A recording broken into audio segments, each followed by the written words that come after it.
The judge looked at my sister, then down at the stack of forged documents in front of him, and asked a question that instantly destroyed the lie she'd spent 2 years building.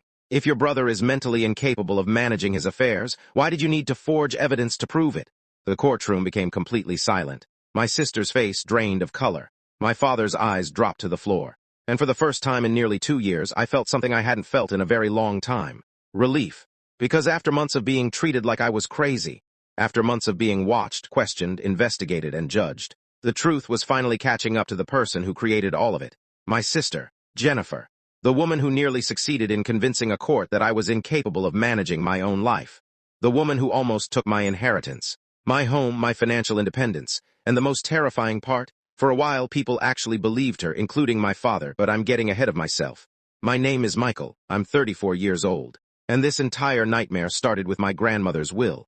Growing up, Jennifer was always the favorite, not in a cartoonish way. Dad never openly announced it. There was never some dramatic speech where he said he loved her more. Favoritism is usually quieter than that, more subtle, more damaging.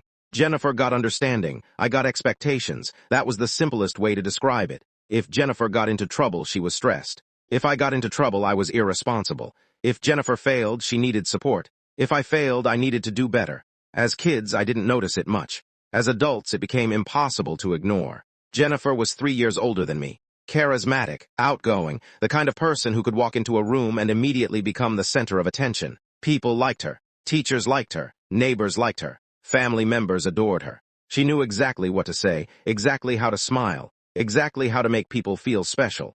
And if you'd asked me back then, I would have told you she was a great sister. Because honestly, for most of my life, I believed she was. The first real crack appeared after college. Jennifer developed expensive tastes. Luxury handbags, luxury vacations, luxury restaurants, luxury everything. The problem was her income never matched her lifestyle. She bounced between jobs, changed careers every year, quit positions whenever things became difficult. Meanwhile, I did the boring thing. I worked, saved money, built a career, nothing glamorous, nothing exciting, just consistency. Grandma Evelyn noticed these differences. I think that's why she structured her inheritance the way she did. At least that's the only explanation that ever made sense to me. When she passed away, our entire family gathered at the attorney's office for the reading of her will. I still remember the smell of coffee in that conference room, the nervous silence, the anticipation. Nobody knew what to expect. Grandma had always been private about money. The attorney started reading family heirlooms, charitable donations, savings accounts. Then came Jennifer and me.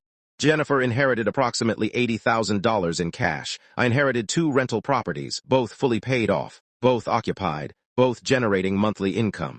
I remember Jennifer smiling, actually smiling.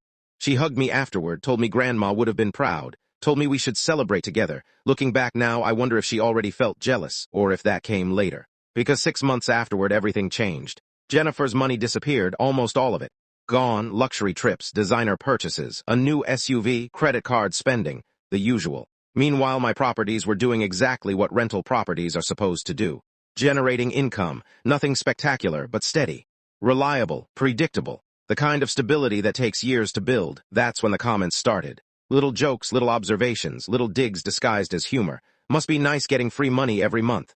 Grandma really spoiled you. You definitely got the better inheritance. I laughed them off at first. Because siblings tease each other. That's normal, right? But the jokes never stopped. Instead, they evolved, and eventually, they became something much worse. One Sunday afternoon, Dad invited both of us to lunch. Everything seemed normal until Jennifer casually mentioned my properties. Michael's lucky. He barely has to work anymore. Dad looked surprised. Really? I laughed. I still work 45 hours a week. Jennifer shrugged. You know what I mean? Something about her tone bothered me, not what she said, how she said it. Like she wanted Dad to see me differently, like she was planting something, a seed. At the time, I ignored it. That turned out to be a mistake. Because Jennifer wasn't making conversation. She was laying the foundation for something much bigger. Something that would eventually turn my entire family against me.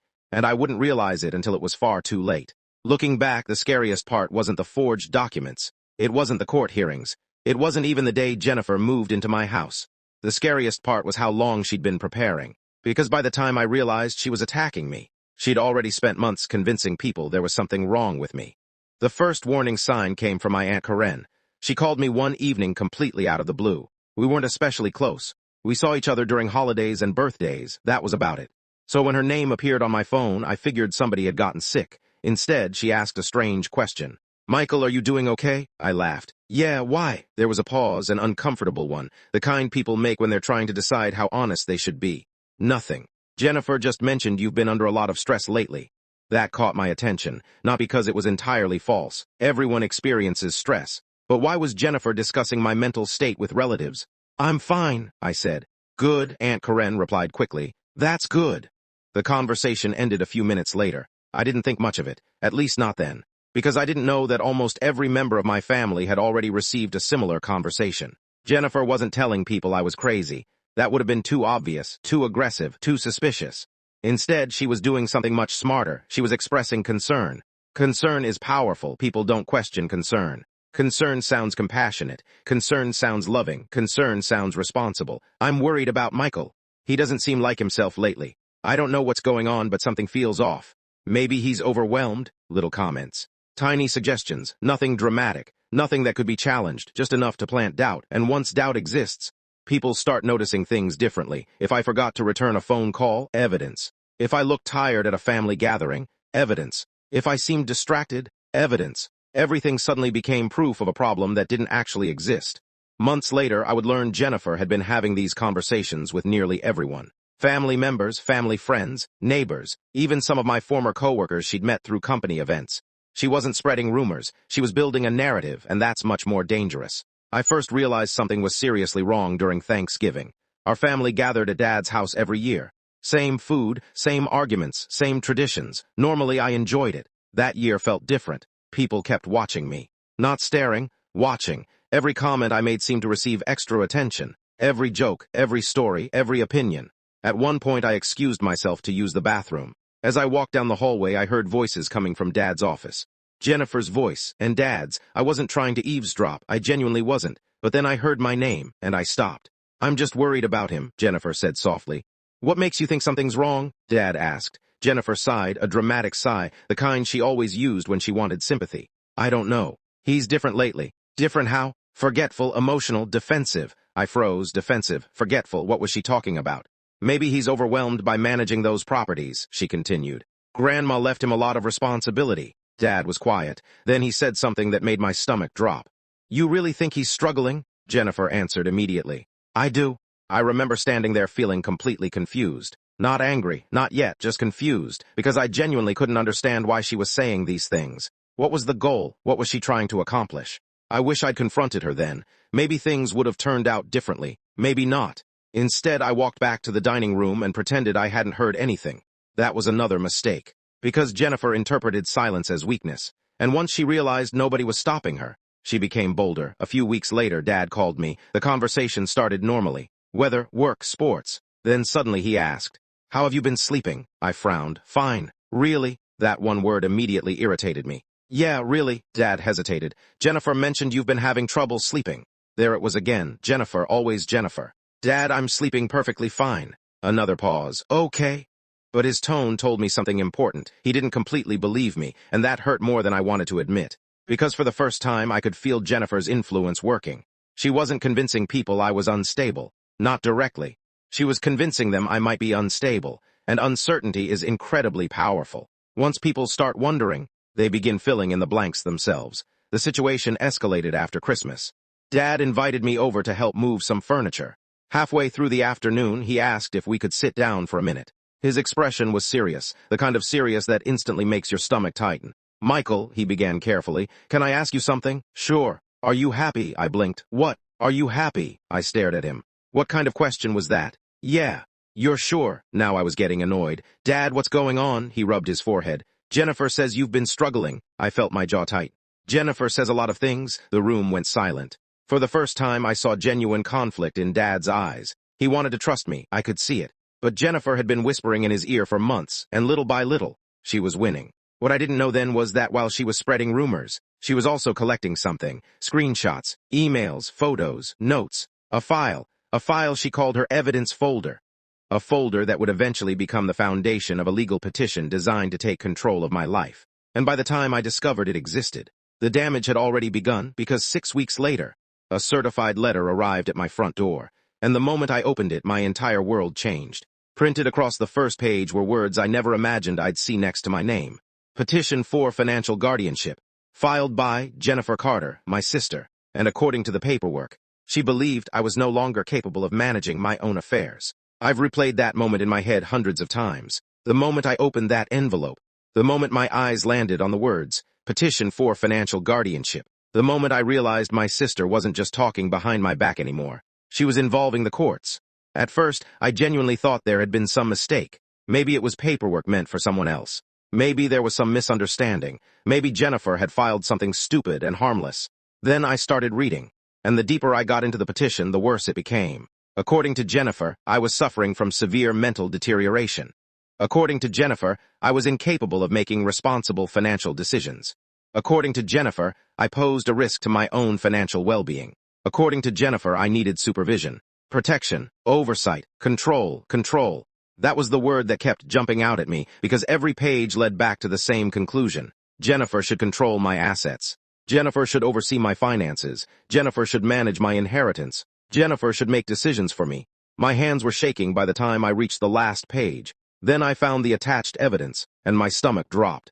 There were emails, dozens of them, supposedly written by me. I stared at them, read them again. I had never seen any of them before. One claimed I believed my tenants were plotting against me. Another suggested I thought strangers were following me. One talked about hearing voices. Another mentioned paranoia. None of it was true, none of it. Yet every email carried my name, my signature, my contact information. Someone had forged them, and deep down, I already knew who. Jennifer. I remember sitting at my kitchen table staring at those pages for nearly an hour, trying to process what I was seeing, trying to understand how things had gotten this far. This wasn't sibling jealousy anymore. This wasn't family drama. This was something else, something dangerous, because if a judge believed these documents, I could actually lose control of my life, not forever, but long enough for Jennifer to do serious damage, and that terrified me. Finally, I picked up my phone and called her. She answered immediately, almost like she'd been waiting.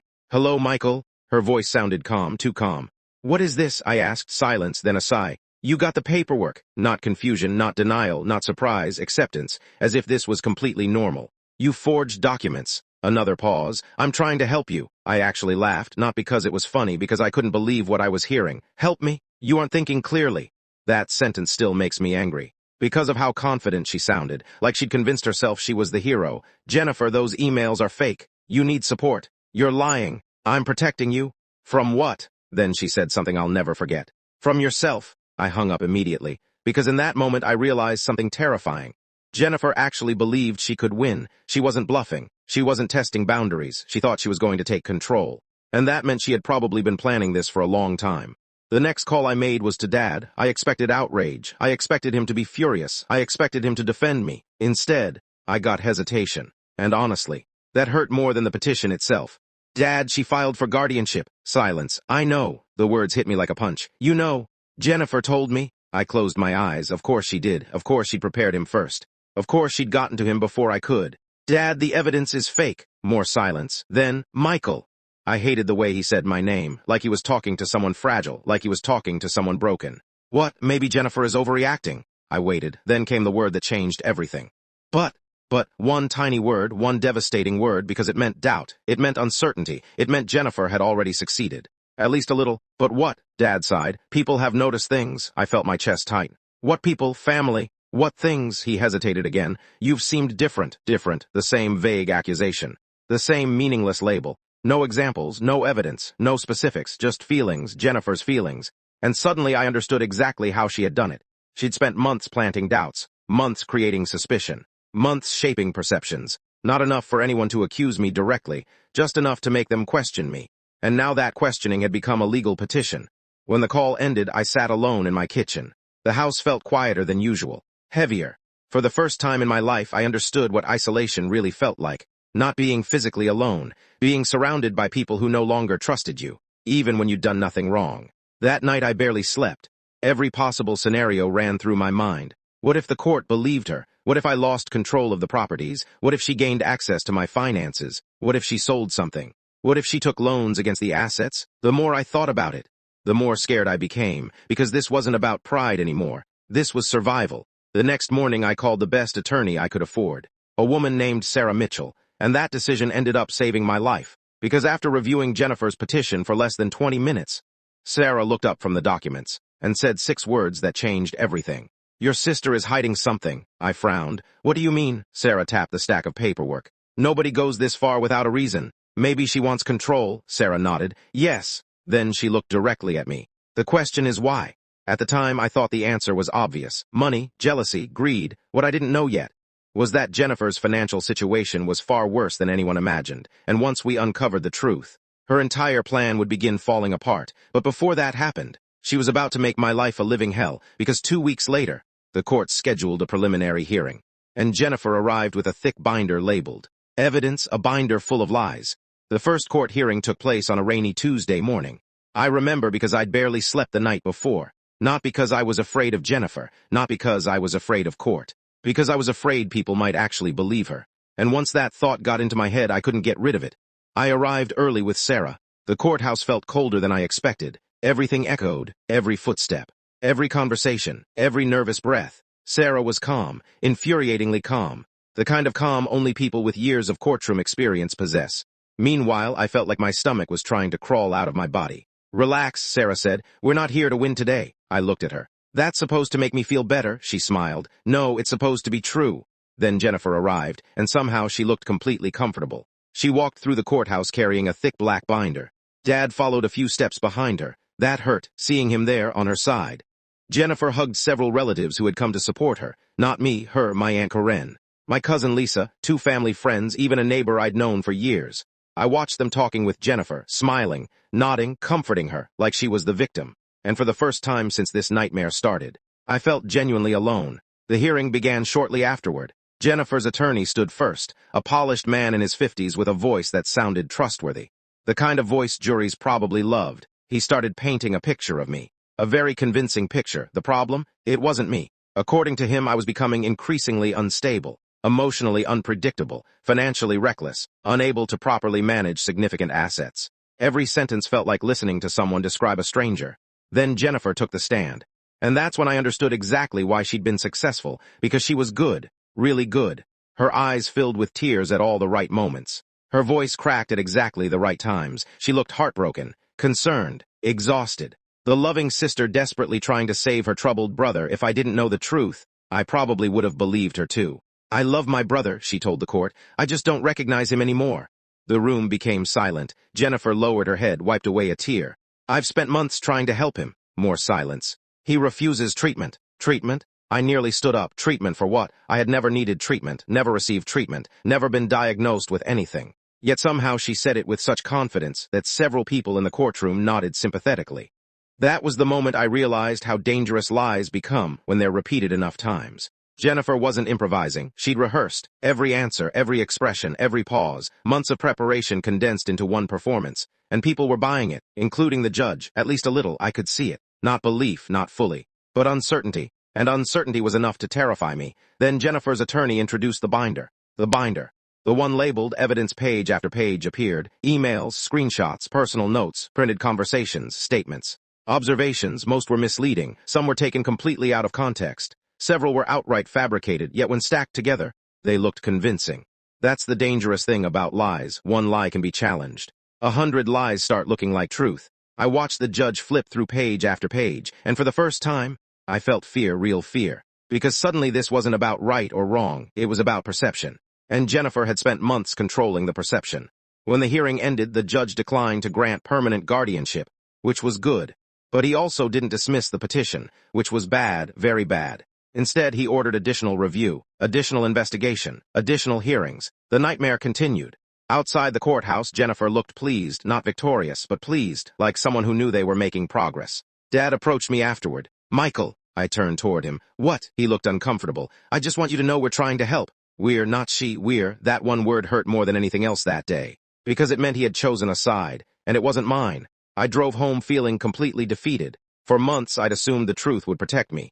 Truth should matter, evidence should matter, facts should matter. But reality wasn't working that way, because Jennifer wasn't fighting with facts. She was fighting with emotions, and emotions are often more persuasive. That night Sarah called. How are you holding up? I laughed, not a happy laugh. The kind people make when they don't know what else to do. I think I'm losing. There was a long pause, then Sarah said something that completely changed my perspective. No, I frowned. What, you're not losing? Did we attend the same hearing? Sarah chuckled. Then she said, Michael, liars always make one mistake. What mistake? They get comfortable.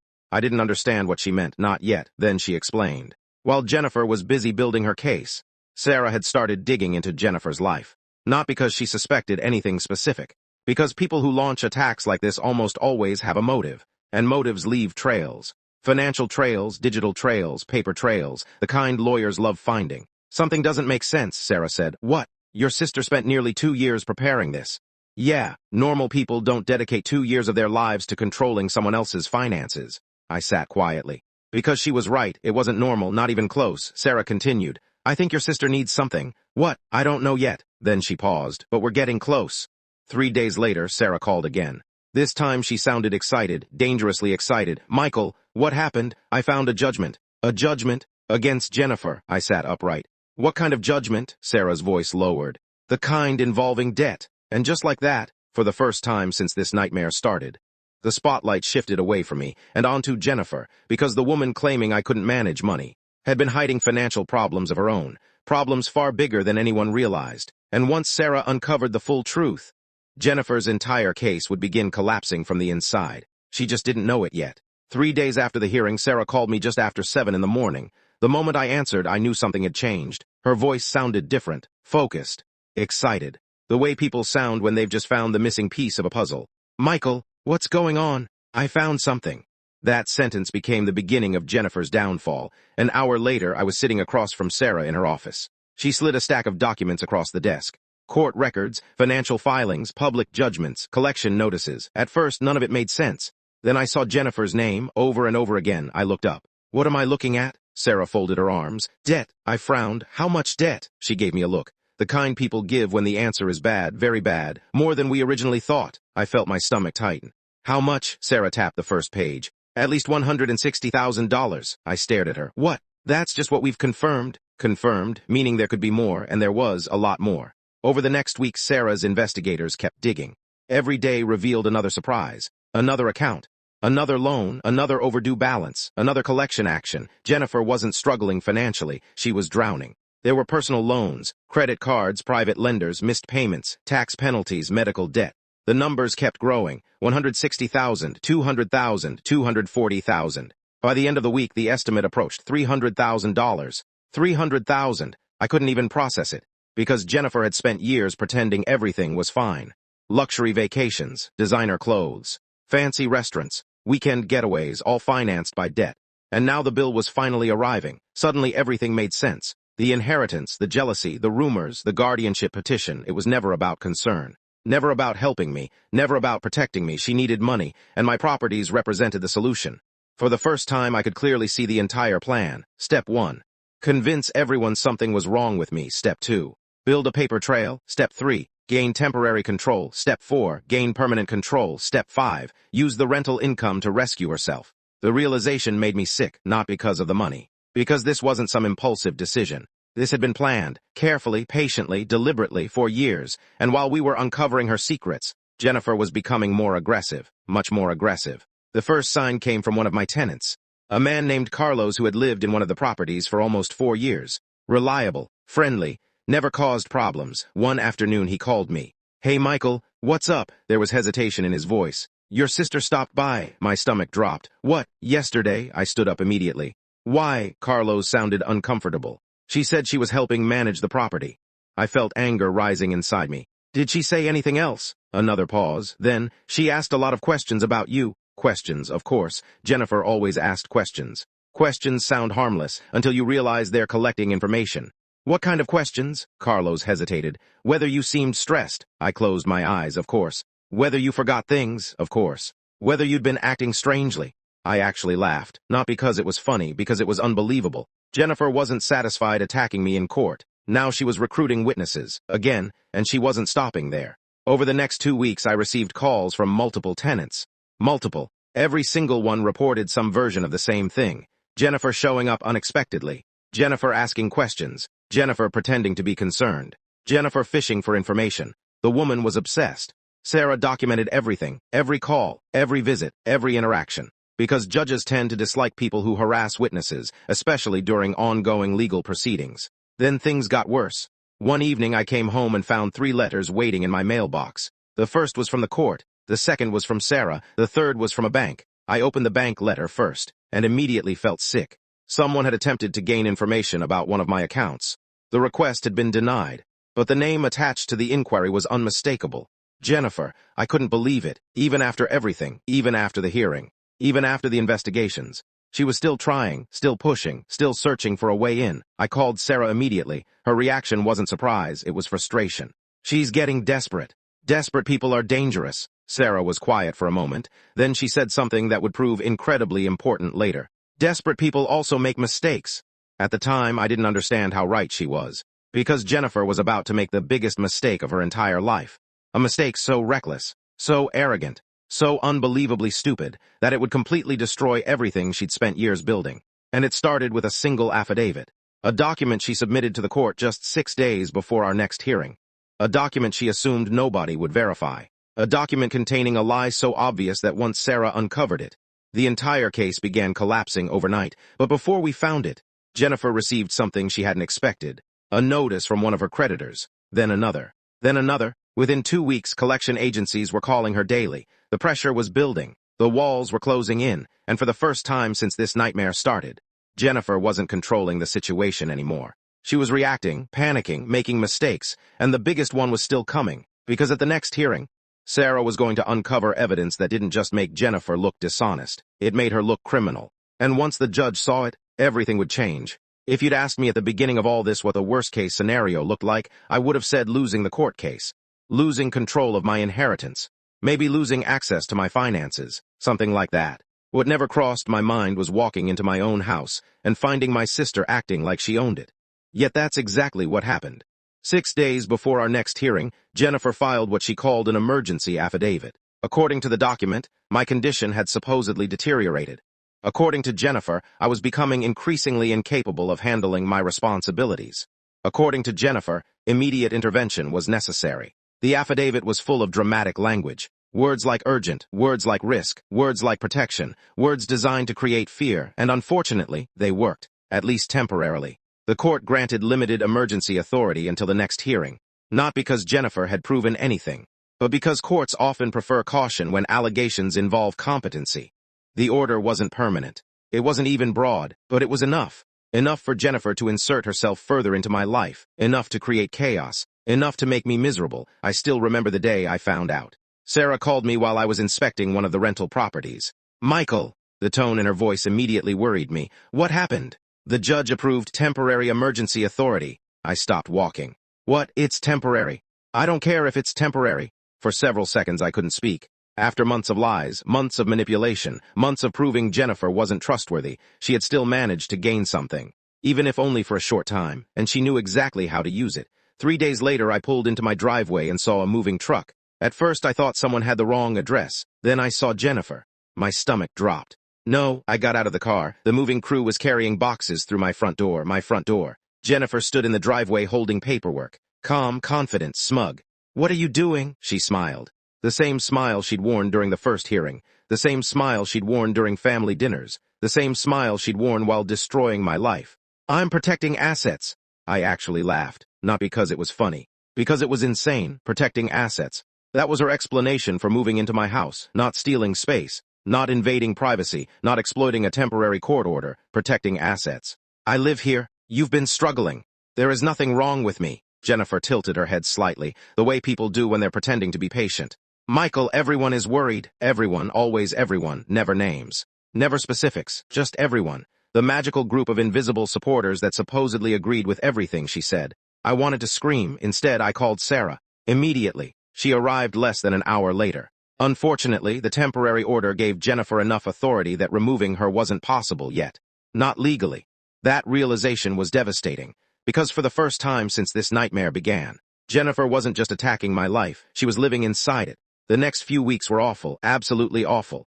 Jennifer treated my house like a headquarters. She reorganized things, moved documents, opened filing cabinets, questioned expenses, reviewed records, made notes. Everywhere I looked, there she was, the kitchen, the living room, the office. My own home stopped feeling like home. It felt like surveillance, and Jennifer loved it, I could tell. Because she finally had what she'd always wanted. Access, control, power. One evening I came home and found her sitting at my dining table reviewing copies of property records. She didn't even look guilty, didn't even try. Just sat there flipping through paperwork like she belonged. Something inside me snapped. "Get out!" Jennifer looked up. "What? Get out of my house." She calmly closed the folder. "Legally, I have every right to be here." That sentence nearly made me lose my temper, not because it was true, because she enjoyed saying it. She enjoyed the power, the control, the humiliation. For months she'd been telling people she was trying to help me, but moments like that revealed the truth. She wasn't helping, she was winning, or at least she thought she was. Meanwhile, Sarah kept investigating, every day, every lead, every document, every affidavit, looking for the weakness in Jennifer's case, and eventually, she found it. It happened on a Thursday afternoon. I was eating lunch when Sarah called. The second I answered, she said, "Don't hang up." My heart immediately started racing. "What happened?" "I found the affidavit." "The emergency one?" "Yes," I frowned. "What about it?" There was a pause. Then Sarah said something I'll never forget. "It contains a medical statement." "So? The doctor never wrote it." For a moment I didn't understand. Then realization hit me hard. "What?" Sarah sounded almost shocked herself. "We contacted the physician named in the affidavit." I sat upright. "And he has never treated you." I stopped breathing. "What? He has never met you." The room suddenly felt very quiet. Sarah continued. "The statement attached to the affidavit uses his name." My pulse started pounding. "But according to him, he never wrote it." I couldn't believe what I was hearing. Jennifer hadn't just lied. She had allegedly attached a professional opinion from someone who had never examined me, someone who didn't even know me, and if that was true, the consequences could be catastrophic for her. Sarah wasn't finished. The doctor was furious, furious enough to provide a sworn declaration, furious enough to cooperate fully, furious enough to consider legal action himself, and suddenly everything changed. Because up until this point, Jennifer's defense had been built on uncertainty, doubt, concern, opinions, but this was objective, this was provable, this was evidence. The kind judges care about, the kind that destroys credibility, the kind that turns a case upside down. For the first time in months, I felt hope, real hope.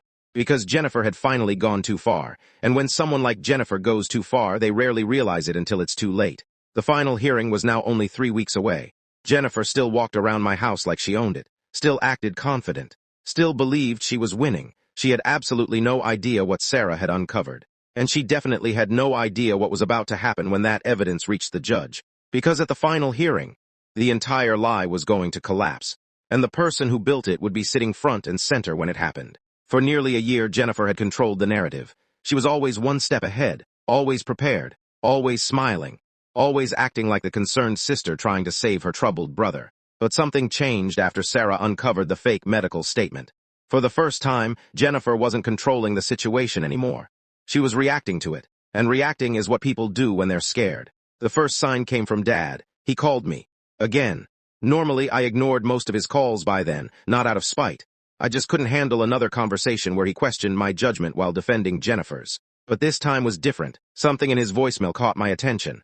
"Michael, please call me back." No lecture, no advice, no mention of Jennifer, just, "Please," so I called. For a few moments, neither of us spoke. Then Dad cleared his throat. "How are you?" It was such a simple question, yet it sounded different than before. For months, when Dad asked how I was doing, he sounded suspicious, like he was evaluating me, monitoring me, watching for signs Jennifer had warned him about. This time he sounded guilty, very guilty. "I'm fine." A pause, then he said something that surprised me. "Jennifer lied to me." I nearly dropped the phone, because in almost a year, he had never said anything remotely like that. "What?" Dad sighed heavily. "I found some things." "What things?" Another pause, then credit card statements. I sat up straighter. Apparently, Jennifer had been using Dad's address for several financial accounts.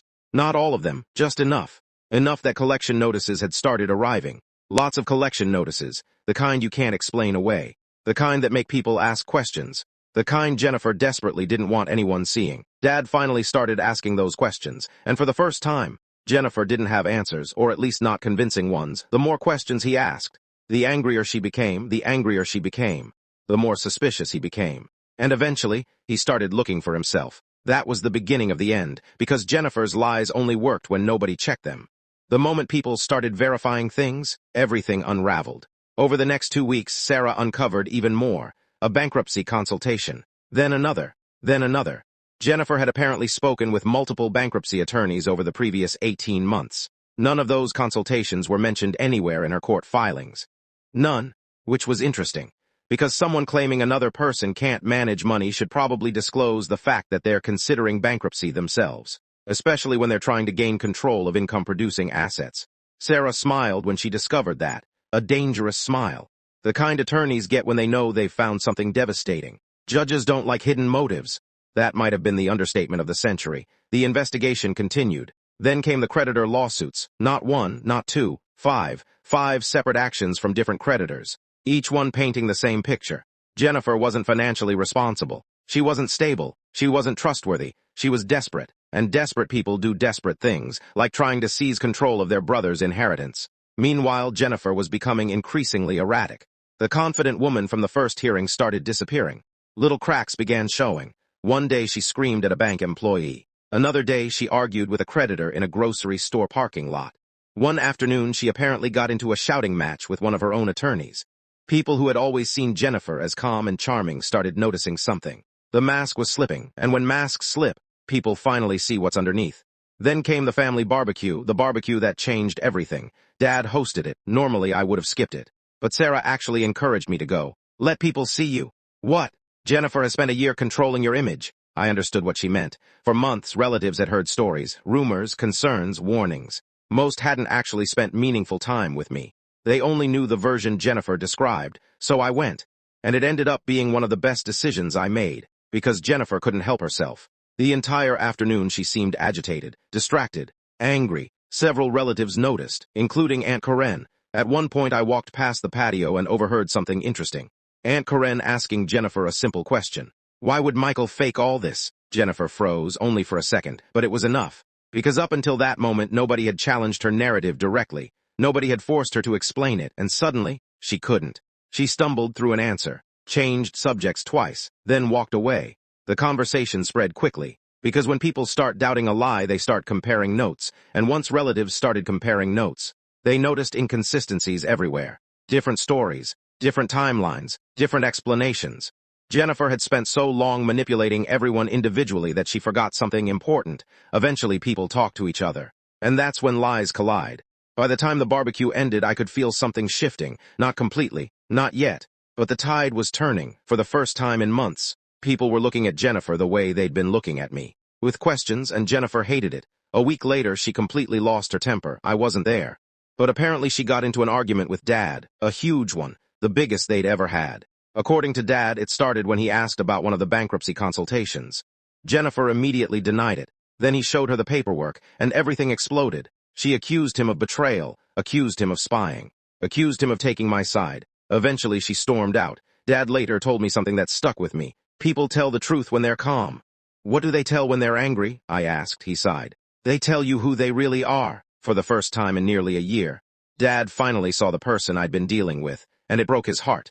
But the biggest heartbreak was still coming, because 2 days before the final hearing, Sarah received a sworn declaration from the physician whose name appeared on Jennifer's affidavit. The declaration was devastating.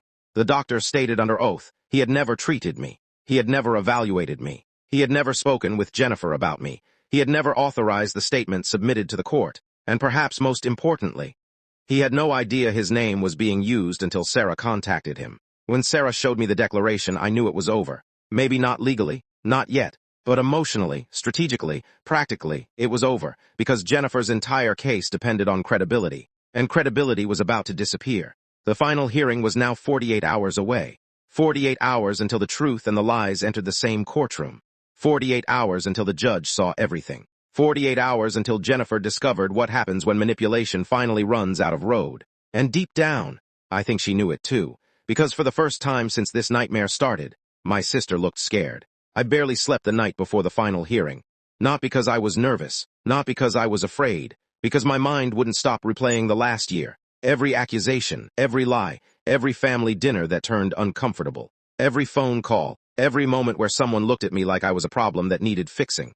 For nearly a year, I had been defending my sanity, my character, my integrity, and now everything came down to one courtroom, one judge, one decision. When I arrived that morning, the courthouse was already crowded, more crowded than I'd expected. Word had spread through the family, aunts, uncles, cousins, family friends, people who had spent months quietly choosing sides. And now they all wanted to see how it ended. Jennifer arrived 20 minutes later. The moment I saw her, I noticed something different. The confidence was gone, not entirely, but enough. The woman who once walked around like she'd already won now looked exhausted. Her smile seemed forced. Her eyes looked tired for the first time. She looked human, and honestly, that almost made me feel sorry for her, almost. Then I remembered everything she'd done, and the feeling disappeared. The hearing began at 9 o'clock sharp. The judge entered, everyone stood, then everyone sat. The room became silent. Jennifer's attorney went first. For nearly 40 minutes he repeated the same arguments we'd heard all year. Michael is struggling. Michael needs help. Michael isn't capable of managing significant assets. Jennifer acted out of concern. Jennifer acted out of love. Jennifer acted out of necessity. It sounded persuasive, until you knew the truth. Then it sounded ridiculous, because every argument depended on one thing, believing Jennifer.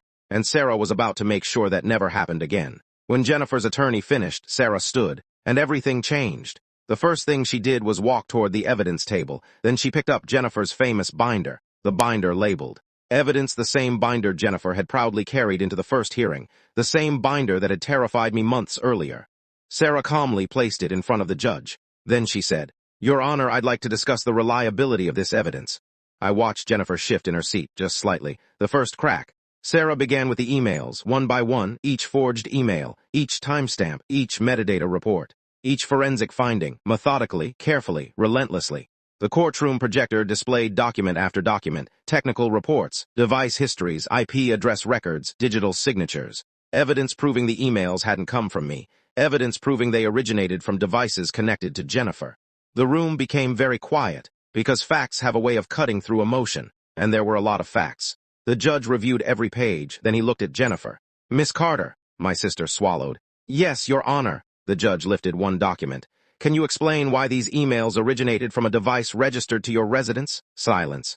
A long silence. The kind that feels uncomfortable even when you're not involved. Jennifer looked toward her attorney. Her attorney looked toward the table. Nobody wanted to answer. Finally, she spoke.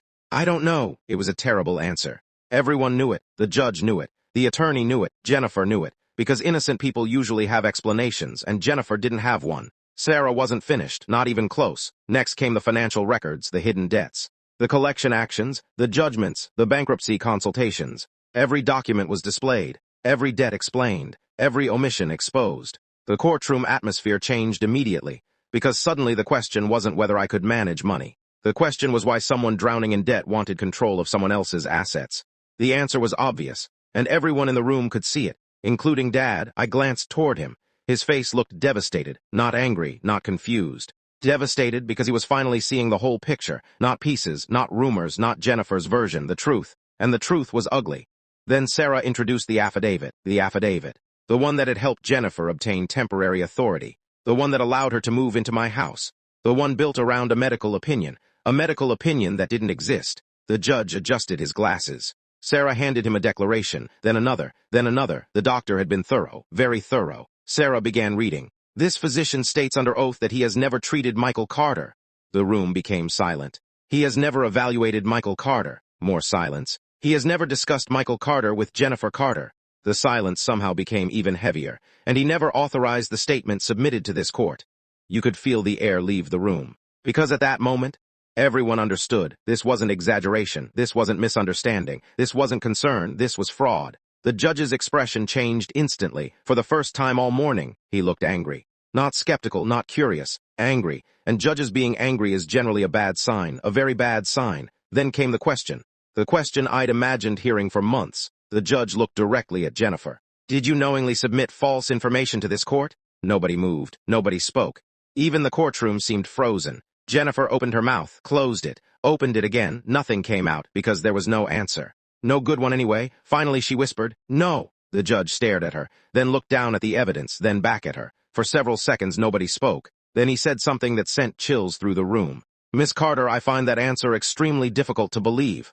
And just like that, the last piece of her credibility disappeared. Everything she'd built, everything she'd manipulated, everything she'd spent years creating, started collapsing right there in front of everyone. But the biggest moment of the entire hearing was still coming, because Sarah had saved one final piece of evidence, one piece so devastating that even Jennifer's attorney didn't know it existed, and when it was revealed, the courtroom exploded.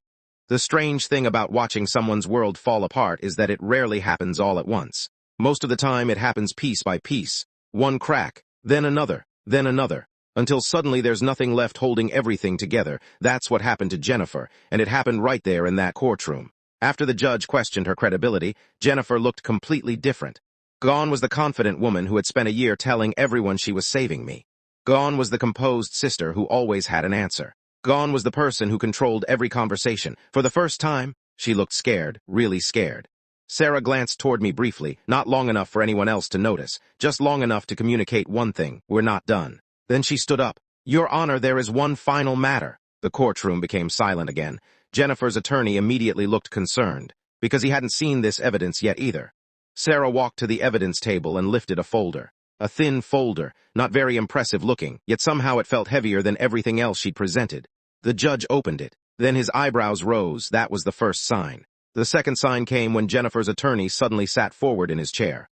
What is that? Sarah calmly answered. Bank records. Jennifer's face immediately changed, and that's when I knew whatever was inside that folder. She already knew about it. The room became so quiet you could hear papers moving. Then Sarah began explaining. Over the previous year, Jennifer had repeatedly claimed she was acting solely in my best interests. No financial motive. No personal gain. No hidden agenda. Just concern. The problem? The records told a very different story. Multiple transfers, multiple applications, multiple communications, all occurring before she filed the guardianship petition. Sarah displayed a timeline on the courtroom screen. Month after month, date after date, collection notices, creditor demands, loan defaults, legal threats. Then came the important part. Just 3 weeks before filing for guardianship, Jennifer had applied for another large loan and been denied 2 weeks before filing, denied again 10 days before filing, denied again. The courtroom projector displayed the rejection letters, one after another. The timing couldn't have been worse for Jennifer, or better for me, because suddenly the entire case made sense. The debts, the rumors, the forged evidence, the fake concern, everything. Sarah looked directly at the judge. Your Honor, the petitioner was facing significant financial pressure. The judge nodded. Sarah continued. At the exact same time, she began pursuing legal control over income-producing assets she did not own. There it was, the motive. Not speculation, not theory, evidence. And evidence is very difficult to argue with. Jennifer's attorney slowly removed his glasses. I watched him flip through the documents, page after page. His expression grew worse each time. Then something happened that nobody expected. Not me, not Sarah, not even the judge. Jennifer's attorney leaned toward her and whispered something. Jennifer immediately shook her head. He whispered again. She shook her head again, harder this time. The conversation became increasingly tense. Finally, the attorney sat back and looked defeated because he had realized something. He wasn't defending an innocent client anymore. He was defending someone who had lied to him too. The judge noticed it immediately. Everyone did. Then came the moment I'll never forget. The judge placed both hands on the bench and looked directly at Jennifer. Miss Carter, she looked up. The judge's voice was calm, dangerously calm. I have reviewed the evidence. Nobody moved, nobody even breathed. I find no credible basis for continued guardianship proceedings. My heart started pounding, hard, very hard, because after nearly a year, I finally knew what was coming. The judge continued. The temporary authority previously granted is immediately revoked. A lump formed in my throat, immediately revoked, gone, just like that, gone. The nightmare that had consumed my life for almost a year was over, but the judge wasn't finished, not even close. Furthermore, Miss Carter is ordered to vacate the respondent's residence immediately. Jennifer's eyes widened. The judge continued. Any access to financial records, property records, or related materials is terminated effective immediately. I closed my eyes. For months, I'd imagined hearing those words. Yet somehow they felt even better than I'd imagined. Then came the final blow, the one nobody saw coming. The judge glanced toward the court clerk, then back at Jennifer. Based upon the evidence presented today, I am referring this matter for review regarding possible fraud, perjury, and submission of false documents. The courtroom exploded, not literally, but emotionally. Gasps, whispers, shock.